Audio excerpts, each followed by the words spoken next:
আমাদের একটু চিড়ে ভাজা খাওয়া হচ্ছে, সঞ্জীবের দোকানের চিড়ে ভাজা।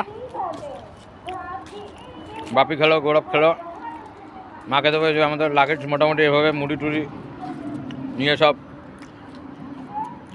প্যাকেট করা অবস্থায় রয়েছে, খাওয়া হচ্ছে টুকটাক, আবার কিছু কেনাও হয়েছে।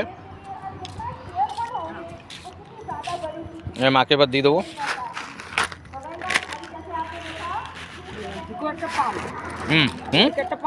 গুলো বড় বড় ইন্ডিয়ান পাম্প। এই যে আমার সিট, পা রাখার ব্যবস্থা, সব রকম ব্যবস্থা আমরা করে রেখেছি। আমাদের সারথি এখন খাচ্ছে জল। আমরা বেরিয়ে যাবো এখন, অনেকক্ষণ দাঁড়ালাম, ডিকিটা বন্ধ করে দিই।